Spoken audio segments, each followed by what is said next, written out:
آج ہمارا موضوع ہے راجا جامبو لوچن۔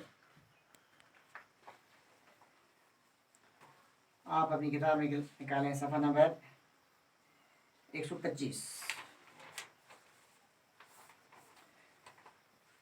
آپ نے بہت سے راجاؤں کے بارے میں سنا ہوگا اور پڑھا بھی ہوگا، لیکن آج ایک ایسے راجا کا حال بیان کیا جائے گا جو بڑا فیاض اور سخی تھا۔ اس راجا کا نام جامبو لوچن تھا۔ اس کا ایک بھائی بھی تھا، وہ بھی راجا تھا، اس کا نام باہو لوچن تھا۔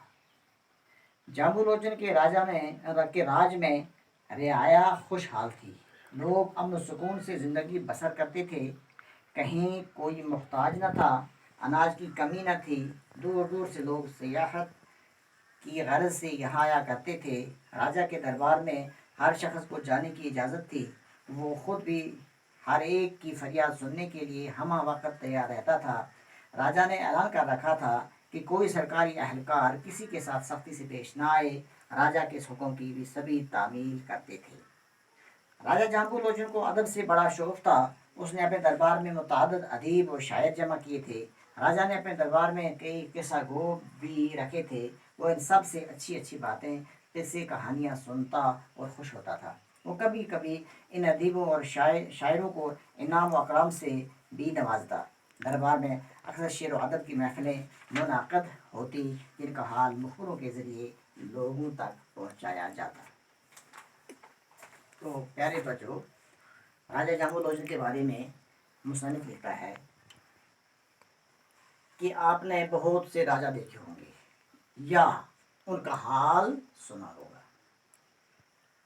لیکن آج ایک ایسے راجا کا حال بیان کیا جائے گا جو بڑا فیاض اور سخی تھا۔ یعنی آج جس راجا کے متعلق ہم جانکاری حاصل کر رہے ہیں یا آپ کو جانکاری دے رہے ہیں، اس کے متعلق پہلی بات یہ ہے کہ یہ راجا جو تھا یہ بڑا سخی تھا، یعنی فیاض یعنی سخی تھا، اور سخی تھا یعنی سخاوت کرنے والا تھا۔ ان باتیں کی ہے، چاہے فیاض بولو چاہے سخی بولو، دو لفظ کا معنی ایک ہے۔ سخی بولتے ہیں سخاوت کرنے والے کو، تو فیاض بولتے ہیں سخی کو، تو ان دونوں کا معنی جو ہے ایک ہے۔ یہ بادشاہ کیسا تھا؟ سخاوت کرنے والا تھا۔ بس دو لفظ کا معنی جو ہے وہ ایک ہی میں آئے گا کہ فیاض سخی کے معنی ہو گئے سخاوت کرنے والا۔ اب اس کے اندر کون سی خوبی تھی؟ یہ بہت بڑا سخی تھا یعنی سخاوت کرنے والا تھا، اور اس راجا کا نام جامبو لوچن تھا۔ یعنی سخاوت کرنے والا راجا جو تھا یہی اسی کا نام تھا، جامبو لوچن۔ اور آپ پوچھ جائے کہ جامبو لوچن کون تھا؟ آپ بولو گے کہ ایک سخی راجا تھا، سخاوت کرنے والا راجا تھا۔ تو آپ کو بولا جائے گا سخاوت کرنے والا راجا کون تھا؟ تو آپ کا جواب ہوگا راجا جامبو لوچن تھا۔ اس کا دوسرا بھائی بھی تھا، اس کا نام باہو لوچن تھا۔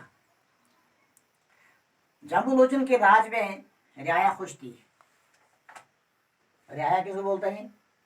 ماتحت کو، عوام کو، جو بادشاہ کے ماتحت ہوتی ہے، بادشاہ کے حکم کی تعمیل کی جاتی ہے، اور بادشاہ کا فرض ہوتا ہے کہ وہ اپنے رعایا کا خیال رکھے۔ تو یہ بادشاہ جو تھا، یہ راجا جو تھا، یہ اپنے رعایا کا خیال رکھتا تھا۔ تو اس کے دور میں لوگ امن و سکون سے زندگی بسر کرتے تھے۔ جہاں تک پہلے اس کی سخاوت کے بعد دوسرا یہ اس کی خصوصیت کا پہلو ہے کہ لوگ جو تھے وہ امن و سکون سے زندگی بسر کرتے تھے، کوئی محتاج نہ تھا، لوگ خوشحال تھے یعنی کھاتے پیتے تھے، آسودہ حال تھے، کوئی محتاج نہیں تھا یعنی کوئی ضرورت مند نہیں تھا، کسی کو ضرورت نہیں پڑتی تھی، دوسرے کا محتاج نہیں تھا، دوسرے کا حاجت مند نہیں تھا، کیونکہ حاجت روا خود بادشاہ تھا۔ دور دور سے لوگ سیاحت کے غرض سے یہاں آیا کرتے تھے، یعنی سیر و تفریح کے لیے یہاں آتے تھے۔ راجا کے دربار میں ہر شخص کو جانے کی اجازت تھی۔ دوسری خصوصیت یہ اس بادشاہ کی تھی، پہلی تو سخی تھا، دوسرا لوگ آسودہ تھے، تیسرا اس بادشاہ کے دربار میں ہر ایک کو جانے کی اجازت تھی۔ وہ خود بھی فریاد سنتا تھا، اور اپنے دربار میں جو اجازت تھی، ہر شخص کو اجازت تھی، راجا نے اعلان کر رکھا تھا کہ کوئی سرکاری اہلکار کسی کے ساتھ سختی سے پیش نہ آئے، اور اس نے یہ اعلان کر رکھا تھا کہ کوئی بھی بادشاہ، کوئی سرکاری اہلکار جو ہے وہ عوام کی فریاد سنے اور انہیں سختی سے پیش نہ آئے۔ راجا کی اس حکم کی سبھی تعمیل کرتے تھے۔ ہم وقت انہوں نے ہر وقت تعمیر کرنا یا حکم جانا، اور راجا کی اس حکم کی تعمیر ہر ایک کرتے تھے، ہر ایک حکم بجا لاتا تھا۔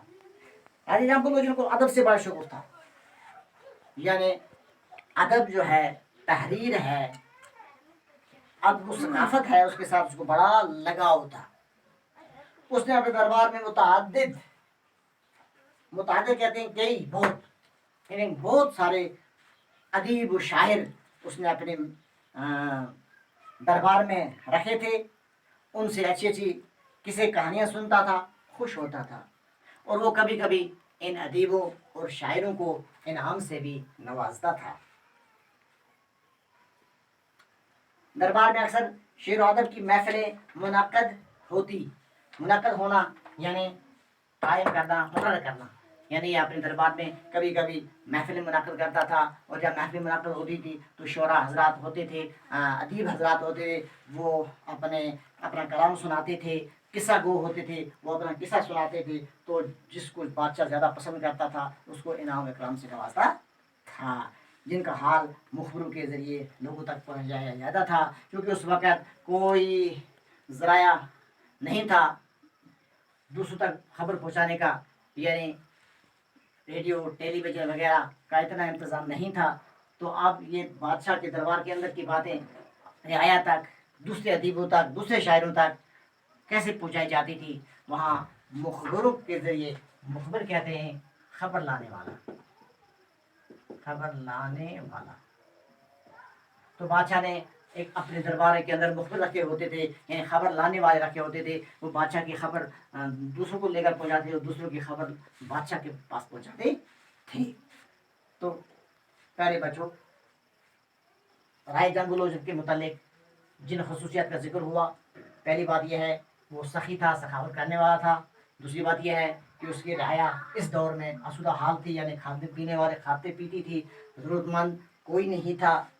تیسری بات یہ ہے کہ اس کے دربار میں آنے کی اجازت تھی۔ چوتھی بات یہ ہے کہ اس نے حکم دیا تھا اپنے درباریوں کو، اپنے ملازموں کو، کہ کوئی بھی شخص جب آئے تو ان کے ساتھ سختی سے پیش نہیں آنا۔ تیسری بات یہ ہے کہ یہ ادیبوں اور شاعروں کی قدر کرتا تھا، ادیبوں اور شاعروں کو بلاتا تھا، محفلیں منعقد ہوتی تھی، اور قصے سنتا تھا، شاعری سنتا تھا، ادب پارے سنتا تھا، تو جس کو وہ پسند کرتا تھا اسے انعام اکرام سے نوازا جاتا تھا، اور اس انعام اکرام کی خبر جو ہے مخبروں کے ذریعے، خبر دینے والوں کے ذریعے اپنی ریاست میں پہنچائی جاتی تھی۔ تو یہ واضح ہو گیا کہ راجا جمبو لوچن کون تھا۔ جمبو لوچن بڑا فیاض اور سخی راجا تھا۔ تو آج کا سبق یہیں ختم ہوتا ہے، باقی آئندہ شکریہ۔